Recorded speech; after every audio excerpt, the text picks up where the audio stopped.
They said you wouldn't make it. They mocked your journey, doubted your dreams, and whispered behind your back. But what they forgot is that you are walking with God. And when God decides to elevate someone, no power on earth can stop it. You may have been overlooked, underestimated, and even ridiculed. But don't lose heart, because when you put your trust in God, He turns rejection into redirection. He turns doubt into destiny. In this video we will explore how God promises to elevate you in front of those who once doubted you, and how you can prepare for that divine rise.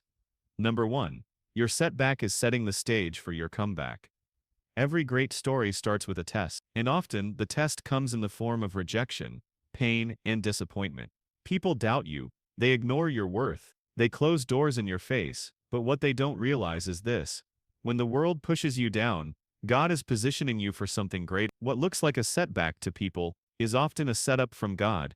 Take the example of Prophet Yusuf. Joseph, peace be upon him, his own brothers threw him into a well, not strangers, not enemies.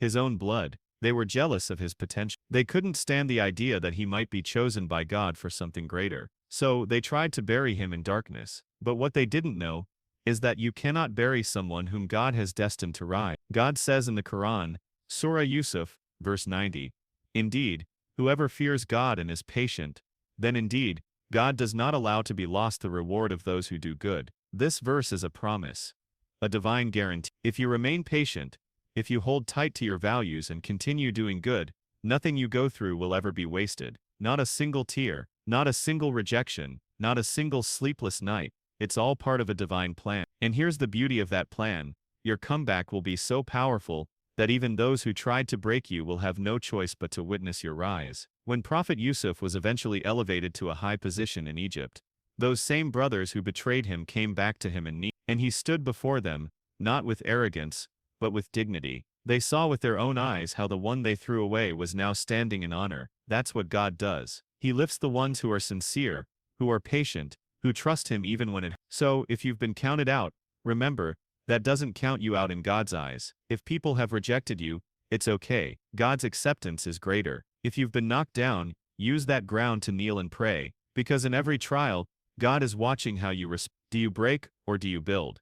Do you complain, or do you continue? Because those who endure with faith are not just tested, they are prepared for something bigger than they imagined. So don't fear the setback, don't curse the rejection, stand tall in it, learn from it, grow in it. Because your story isn't over, it's just getting started. And when God writes your comeback, even the doubters will say, only God could have done that. Your setback is real, but so is your rise. And if you walk through the fire with faith, you'll come out gold. Number 2, they laughed at you because they didn't see what God put in you. People only judge what they can see. They measure you by your current circumstances, your appearance, your status, your mistakes. But God, He knows what He placed inside your heart. He sees the fire of your faith, the sincerity of your intentions, and the greatness that hasn't even come to light yet.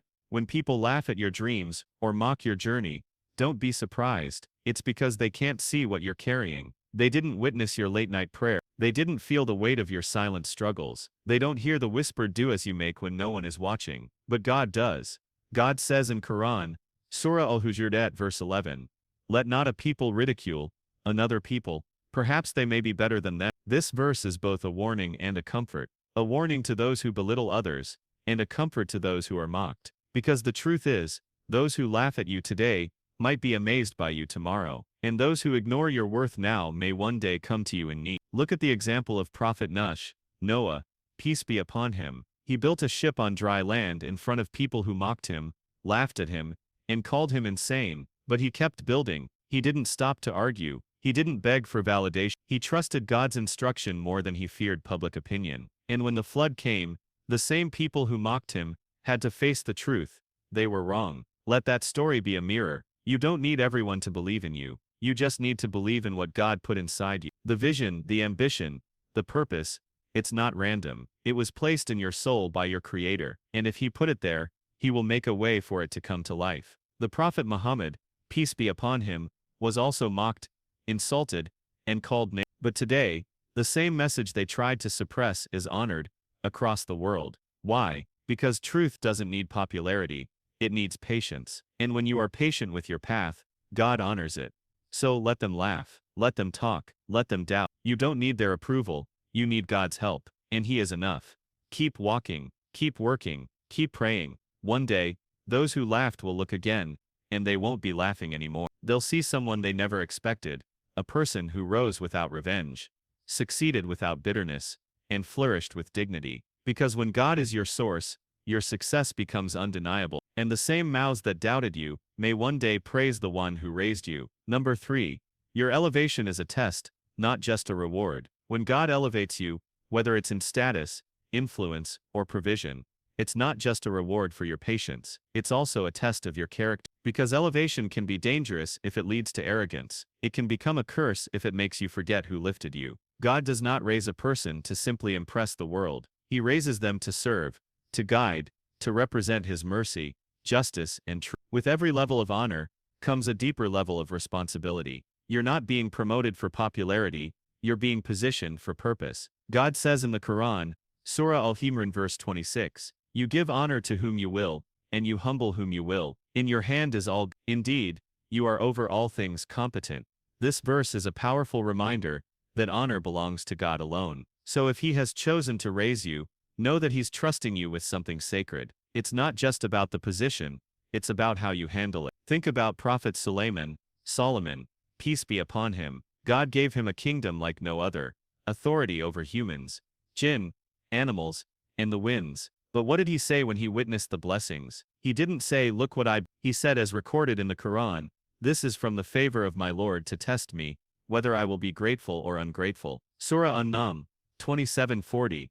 That is the heart of a true servant: gratitude in success, humility in power, consciousness of God in every moment. Sadly, many people fail this test. The moment they rise, they forget the nights they cried in sujud. They forget the hands they once held when they were weak. They forget the people who stood by them when they had nothing. And worst of all, they forget God. But those who remember God in elevation are the ones He continues to bless, because they don't use their success to look down on others. They use it to lift others up. They become a source of goodness, not a symbol of pride. So ask yourself, if God gives you more, will you become more grateful or more forgetful? Will you still pray with the same intensity? Will you still serve with the same sincerity? Your elevation is beautiful, but it's not the destination. It's a doorway to a greater test. And how you walk through it determines whether your success will last or fade. So when the moment comes, and it will, don't let your title blind you to your truth. Don't let the applause drown out your remembrance. Stay grounded, stay thankful, stay aware that every honor you hold is a trust from God. Because the higher God lifts you, the more He wants you to bow. And when you pass that test, your elevation won't just impress people, it will please your Creator. Number 4. Stay focused on purpose, not revenge. When people doubt you, reject you, or try to bring you down, it's natural to feel the urge to prove them wrong. You want to rise, succeed, and look back at them with a victorious smile. But here's the truth: your journey is not about revenge, it's about purpose. If your success is driven by ego, it will eventually destroy you. But if it's driven by purpose, it will elevate you in both this life and the next. God says in the Quran, Surah Al-Furqan, verse 63, "And the servants of the Most Merciful are those who walk upon the earth humbly, and when the ignorant address them, they say words of peace." This verse reminds us of who we are meant to be, people of humility, not hostility. Even when others speak down to us, mock us, or try to stir our anger, we don't lower ourselves to their level. We rise above, not out of weakness, but out of strength, rooted in purpose.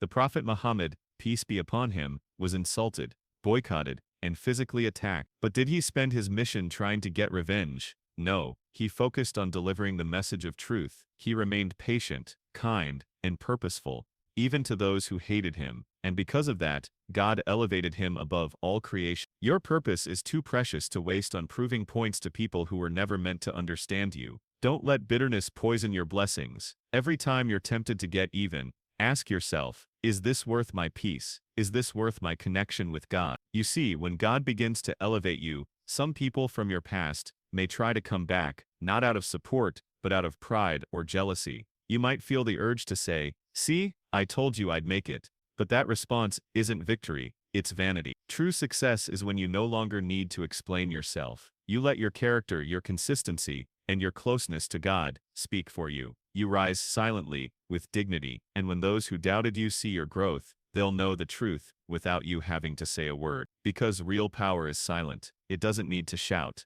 Let your vision be bigger than proving others wrong. Let your mission be guided by the one who created you. When you work for God's approval, not people's applause, you'll find yourself rising beyond anything they ever expect. So don't chase revenge, chase excellence. Don't seek validation, seek sincerity. Don't let their words distract you. Let God's promises guide you. And remember, those who rise for revenge may fall in regret, but those who rise for purpose are supported by heaven. Let your heart stay clean, your steps stay firm, and your eyes stay on the path that leads to God, not on the people you've left behind. Number 5. Keep walking with God, even when it's lonely. The road elevation is often walked alone. When God is preparing you for something greater, He may first separate you from the crowd. Not everyone can walk with you to where God is taking you. Some will leave, some will misunderstand, and some will even mock you. But don't be discouraged.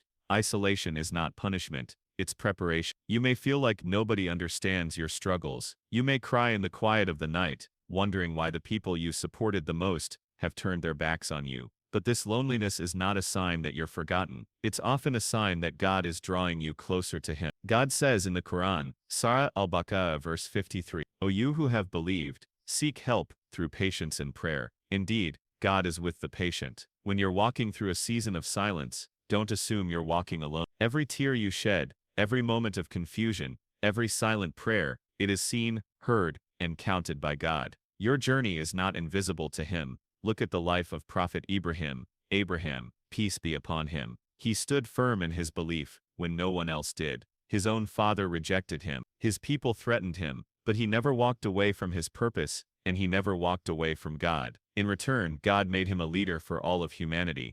This is a reminder for you. Walk with faith, even if no one walks with you. Because when you walk with God, you walk with the one who controls everything. He will send you strength when you feel weak. He will send you clarity when you feel confused. He will send you victory when others expect your defeat. Sometimes the loneliness is necessary to strengthen your dependence on God alone. If you had constant support from people, you might forget the power of sujud. You might rely too much on them and too little on Him. So He removes the distractions, the noise, the shallow praise, so you can hear His voice more clearly. So don't chase crowds. Don't fear walking alone. The path of the prophets was walked with patience, sacrifice, and sincerity, often without applause. And yet, their names are remembered, not because of who supported them, but because of who sustained them, God. When the world walks away, keep walking toward God. When friends disappear, increase your du'as. When support fades, strengthen your connection in prayer. Every step you take with sincerity is bringing you closer to a moment when God will elevate you in front of those who thought you would fall. And when that moment comes, when God honors you before the very people who doubted you, you'll know it wasn't because of their approval. It was because you kept walking with God, even when no one else did. Number 6. When God elevates you, He makes it known. You don't need to announce your success. You don't need to defend your worth. When the time is right, God Himself will make your elevation visible, and even those who once doubted you will see it with their own eyes. Your growth will not remain hidden when God decides to honor you. You see, when people doubt you, they often believe they have the final word about your destiny, but they forget that God is the master of all plans. When He chooses to raise you, no tongue that gossiped against you can hold you back. No barrier can block what He has already written for you. God says in the Quran, Surah An-Nur, verse 55, God has promised those who have believed and done righteous deeds that He will surely grant them succession to authority upon the earth. This is not just a promise, it's a divine principle. If you stay consistent in your faith, in your worship, in your sincerity, God will position you in a place of influence, honor, and legacy. He will do it in such a way that even your doubters won't be able to deny His favor upon you. Look at the story of Prophet Yusuf, Joseph, peace be upon him. He was thrown into a well, sold as a slave, and imprisoned for a crime he didn't commit. From the outside, it looked like he was forgotten, but in the unseen realm, God was writing a story of glory. When the time came, He raised Yusuf to a position of power in Egypt, and not privately, but publicly. The same brothers who rejected him came and bowed before him, just as he had dreamed years before. God fulfilled His promise in full view of those who doubted Him. That's how God operates. He elevates in ways that no one expects. He takes people from the shadows to the spotlight, not because of status, but because of sincerity. So when you are being overlooked now, don't worry. You don't need to push yourself forward. You just need to stay firm on your path. Keep praying, keep purifying your intentions, because when God writes your rise, no one can unwrite it. And here's the best part. When God elevates you, He also protects your heart. You won't rise with pride, you'll rise with humility. You'll remember the struggle, the rejection and the pain, and that memory will keep you grounded. Your elevation will be a platform to help others, not a throne to look down from. So don't chase fame, don't seek validation, seek God's pleasure. And when He's pleased with you, the world will see the light of that connection in your character, your speech, and your presence. Your time is coming, your elevation is near, and when it arrives, it will be undeniable, because it won't be from you, or for you, it will be from God, and for His purpose.